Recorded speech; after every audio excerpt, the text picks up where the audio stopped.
నడుము నొప్పి అంటే ఎప్పుడు డిస్క్ సమస్యని అని అనుకుంటున్నారా? అయితే మీరు పొరబడుతున్నారు. కొన్నిసార్లు మీకు బటక్స్‌లో చాలా నొప్పిగా అనిపిస్తుందా? అయితే ఇది సాక్రోఐలైటిస్ అయ్యే అవకాశాలున్నాయి. హాయ్!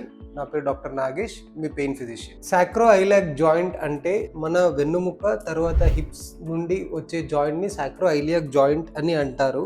అయితే ఈ జాయింట్ ఎప్పుడైతే వాపు అవుతుందో దాన్ని సాక్రోఐలైటిస్ అని అంటారు. సాక్రోఐలైటిస్‌లో ఉండే లక్షణాలు మీ బటక్స్‌లో బాగా నొప్పిగా ఉండడం, ఎక్కువసేపు కూర్చుని సడన్‌గా లేచినప్పుడు నొప్పి పెరగటం, లేదా నడిచినా, కూర్చున్నా ఎక్కువసేపు నొప్పి పెరగటం, మెట్లు ఎక్కేటప్పుడు ఇబ్బంది, కొన్నిసార్లు తొడల వరకు కూడా ఈ నొప్పి అనేది వస్తుంది. చాలాసార్లు దీన్ని సయాటికా లేదా స్లిప్ డిస్క్ అని అనుకుంటారు. బట్ సాక్రోఐలైటిస్ వల్ల కూడా ఈ లక్షణాలు అనేది మీకు కనపడుతుంటాయి. ఇలాంటి సిమ్టమ్స్ గిట్ట మీకు ఏమన్నా ఉంటే అది సాక్రోఐలైటిసా లేకపోతే సయాటికానా అని తెలుసుకోవడానికి మీ దగ్గరలో ఉన్న పెయిన్ ఫిజిషియన్ని కలవండి. Thank you.